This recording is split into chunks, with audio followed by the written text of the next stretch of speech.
May 1943. A packed theatre in New Jersey on a warm Saturday evening.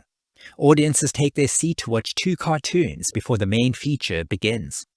The lights dim, the curtain rises, and the MGM Cartoon logo appears on the screen. Audiences expecting the innocent cat and mouse chases of Tom and Jerry instead find themselves watching Red Hot Riding Hood, a retelling of the classic Little Red Riding Hood fable, filtered through off-the-wall animated sight gags and screwball comedy. A wartime morale boost with a heavy dose of sex appeal. The cartoon raises a few eyebrows but brings down the house, leaving the audience demanding a repeat. And after the second showing, a third showing, and with that, a star is born. Red Hot Riding Hood, also known simply as Red, the wartime cartoon pinup, the inspiration for all voluptuous cartoon beauties going forward, and the object of Wolfie's whistles which set the standard for all cartoon wild takes. This is the story of Tex Avery's Red.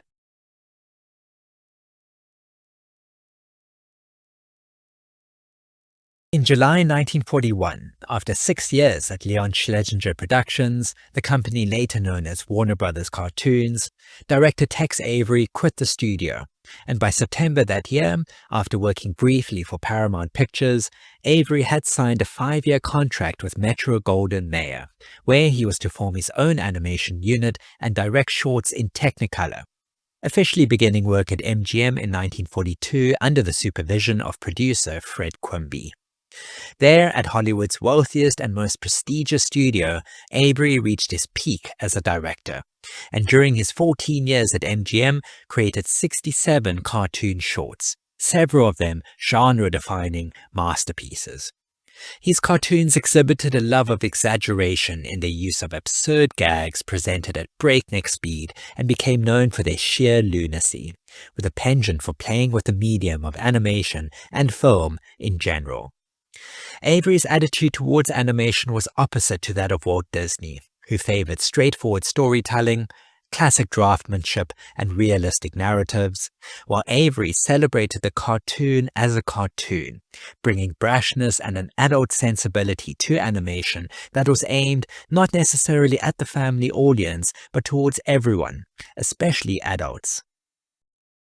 Shortly after his arrival, Avery was joined at MGM by several animators who had quit Disney after the animators' strike of 1941, and among these animators was Preston Blair, who had made a name for himself at Disney as being a great character animator, being best known for animating the Mickey Mouse scenes in the Sorcerer's Apprentice section of Fantasia. Blair was joined by his ex-Disney colleague Ed Love, who had spent 10 years at Walt Disney Studio, while Tom and Jerry animator Irvin Spence joined Tex Avery's animation department and worked on Avery's first 4 cartoons before heading back to the Hanna-Barbera unit. Tex Avery was fond of deconstructing classic children's stories, and this was seen in his very first MGM cartoon, Blitz Wolf, a parody of the Three Little Pigs told via a World War II perspective, which was later nominated for an Academy Award. The main antagonist of the cartoon was Adolf Wolf, serving as inspiration for Tex Avery's unnamed Wolf character, who would be used in many cartoons to come. Next appearing in Avery's third cartoon at MGM, Dumbhounded, the first of many cartoons featuring one of his most popular creations, Droopy. Before Avery, along with his team of animators, Preston Blair, Ed Love, and Irvin Spence, got to work on their 4th cartoon together, Red Hot Riding Hood. The cartoon was in many ways a remake of the short Little Red Walking Hood, directed by Tex Avery during his days at Warner Brothers, and both cartoons featured actress Elvira Ullman voicing Grandma. Red Hot Riding Hood begins as a very traditional retelling of Little Red Riding Hood until the 3 main characters, Red, Grandma, and the Wolf, break the 4th wall and talk directly to the camera, complaining that they don't want to see just another tired retelling. The narrator consents and points the tale in a newer direction as the cartoon switches gears, changing the setting to Hollywood, where the Wolf is now a tuxedo-wearing playboy, driving around town in a 50-foot-long convertible, and Grandma lives in a penthouse, drinking martinis. The Wolf enters a nightclub where Red Hot Riding Hood is about to perform. Preston Blair stated that the cartoon was originally centered only around the wolf and the grandmother, but soon focused mainly on Red. The character of Red was designed by Claude Smith, another ex-Disney employee who began working for Avery as character designer on Dumbhounded. The design of Red is an amalgamation of various glamorous Hollywood actresses of the time, combining the hairstyle of Dorothy Lamour, the figure of Betty Grable, and the glitz and glamour of actresses like Anne Sheridan or Rita Hayworth. Furthermore, Red's design is a caricature of the so-called innocently sexy females drawn by Fred Moore, a Disney animator whose Freddie Moore girls, as they came to be known, were simple, animatable designs, and the style became dominant at Disney during the 1940s and 1950s, starting with Fantasia's Centaurettes. Red's speaking voice for the short scene where she does speak was provided by actress Sarah Berner, who had already worked with Tex Avery in Blitz Wolf, and who would continue to voice Red in every subsequent MGM cartoon. Berner was no stranger to voice acting, having also previously worked at Warner Brothers, Disney, and Walter Land Studios, becoming known for her expertise in dialect, characterization, and particularly her ability to immediately switch between different accents. In Red Hot Riding Hood, Sarah Berner parodied Katharine Hepburn, while Red's singing voice was provided by actress and singer Connie Russell, just 19 years old at the time, who belts out a lively rendition of Daddy by Sammy Kaye. Red Hot Riding Hood is considered a masterpiece, and in 1994 was voted number 7 of the 50 greatest cartoons of all time by members of the animation field, making it the highest-ranked MGM cartoon on the list. The cartoon has become legendary due to the genius at work, that of Tex Avery and that of animator Preston Blair. The character of Red in a sequence on stage is one of animation's greatest feats by a true master of the medium. The animation of Red has a remarkable verve, grace, and sensuality thanks to the unique genius of Blair. Normally a scene like this would be rotoscoped, an animation technique that animators use to trace over motion picture footage, frame by frame, to produce realistic action. But Red was not rotoscoped, and was instead famously drawn entirely from Preston Blair's own imagination. The wolf character is a visual gag, as a wolf in 1940s slang meant a womanizer, and is also brilliantly animated, this time by Ed Love, who had become known for exaggerations and taken such gags to extremes. The wolf's perfectly timed reactions and whistles perfected and codified the wild take trope, and became a blueprint for over-the-top cartoon reactions going forward. While less propagandist than Blitzwolf but still aimed at boosting morale, the cartoon was originally considered too charged and energetic that in several places the film was toned down in order to satisfy the US censors. In fact, 2 scenes were cut completely from the final version as demanded by the censors, while apparently original copies were kept and stored away. One of these scenes was the original ending, which featured the wolf and the grandmother getting married, and even featured a caricature of Avery himself as the Justice of Peace. Shortly before the release of the cartoon, US military personnel visited MGM Studio to view a propaganda movie the studio was producing, and upon seeing this cartoon, they requested and received special uncut 16mm prints to send to the soldiers overseas, where it was met with predictably great fanfare, with Red even homaged in insignia seen painted on military aircraft in the remaining years of the Second World War. Red Hot Riding Hood premiered in a theater in Islin, New Jersey on May 8, 1943, and was shown ahead of the movie Dr. Gillespie's Criminal Case, also by Metro-Goldwyn-Mayer. When Red appeared on screen for the first time, the crowd's reaction mirrored that of the wolves, going wild with whistles and applause. And when the short ended, the audience shouted for the theater manager to play it again. The manager cancelled the next scheduled short cartoon to make room for Red Hot Riding Hood to be replayed. And after a second viewing, the audience called for it to be played again. The manager had to stick to the cinema schedule for the rest of the evening, but promised that he would play it a third time after the film was over, and reportedly 150 fans stuck around for the third screening. Immediately after the cartoon debuted, audiences were baying at the door of MGM Studios for more Red, as fans and even the media begged for her return. In 1945, 2 years after the cartoon's initial release, Box Office magazine reported that Red Hot Riding Hood had had the highest number of bookings of any MGM short subject in its 18-year history up to that point, over 15,000, and that 3,000 more bookings were expected before its popularity waned. MGM and Tex Avery were able to stave off demands by featuring her in the background in his very next cartoon, Who Killed Who, while Big Heel Wather, released the next year, featured a variation of Red in a very brief appearance as a beautiful Native American woman. But MGM promised that Red would be back, her next scheduled appearance being in the upcoming short, The Shooting of Dan Magoo, as well as in planned cartoons which would feature more modernized versions of storybook characters, the next in the series being under the working title Swingshift Cindy. The Shooting of Dan Magoo was a loose remake of Avery's 1939 cartoon for Warner Brothers, Dangerous Dan McPhoo, and is a typical Tex Avery cartoon, beginning as a spoof of Robert W. Service's poem The Shooting of Dan McGrew, and then departing deliriously from the original. The cartoon features Droopy in his second appearance, and who plays the role of Dan Magoo, whose girlfriend is the girl they call Lou, played by Red.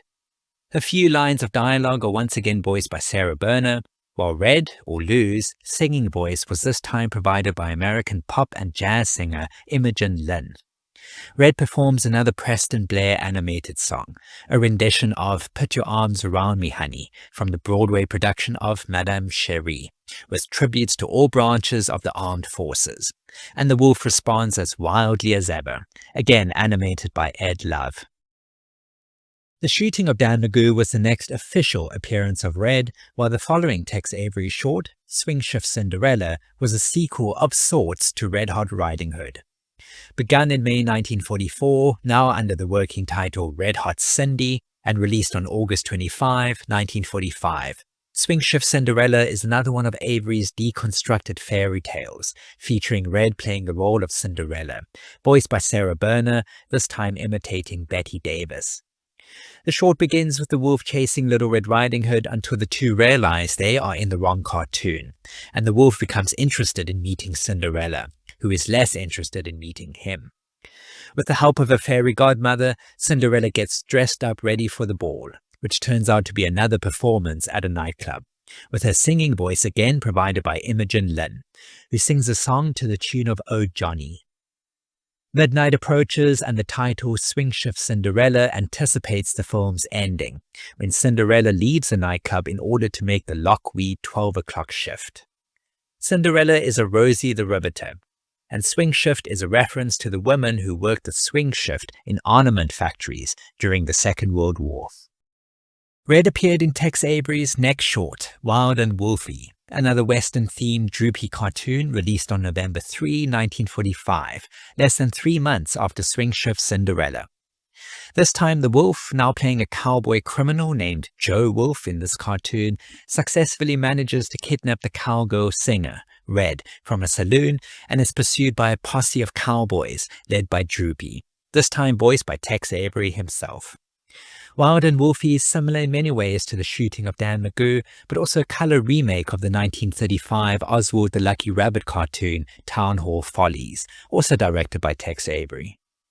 Red would make a cameo appearance as a hen in the 1946 short The Hick Chick, and wouldn't be seen again for more than a year until her appearance in 1947 in Uncle Tom's Cabana, Avery's second parody of the novel Uncle Tom's Cabin, the first being Uncle Tom's Bungalow in 1937 while at Warner Brothers Cartoons.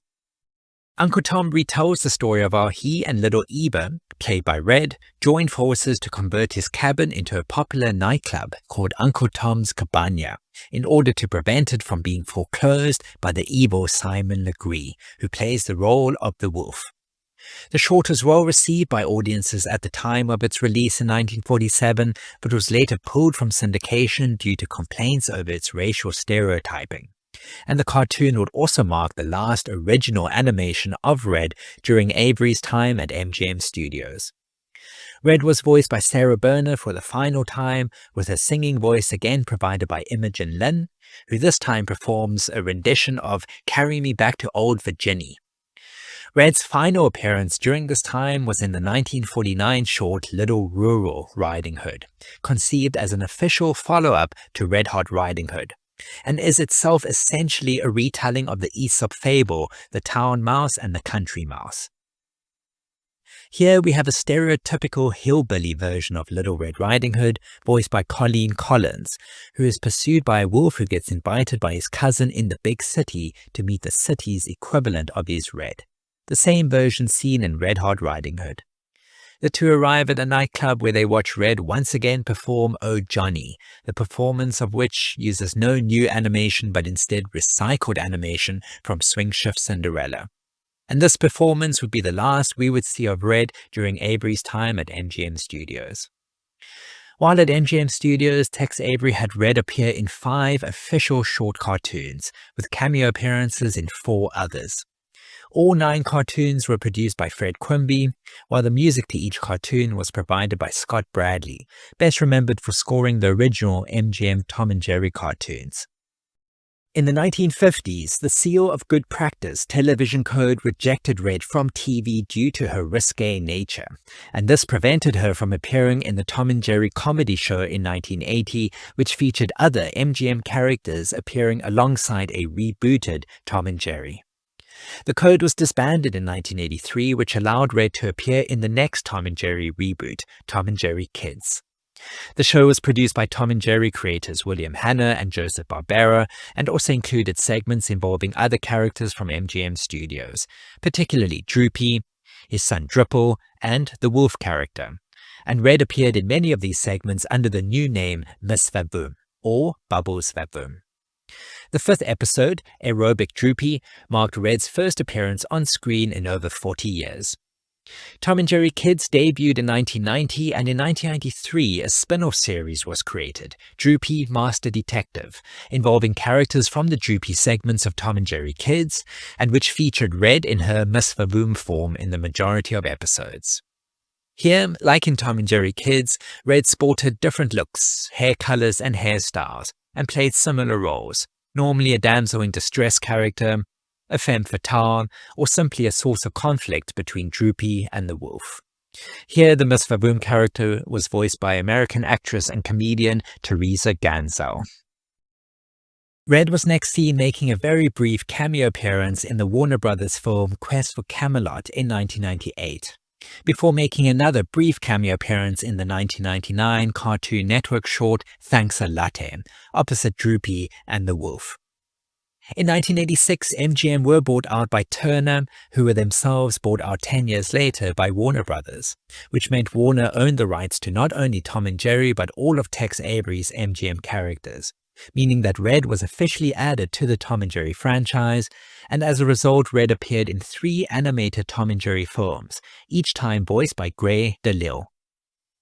The first came in 2010, where she played a significant role in Tom and Jerry Meet Sherlock Holmes, where she is now a cabaret performer, and played the role of Maid Marian in the 2012 film Tom and Jerry, Robin Hood and His Merry Mouse, before appearing in her final animated role in 2013 in Tom and Jerry's Giant Adventure, which also featured classic MGM characters like Droopy and Screwy Squirrel.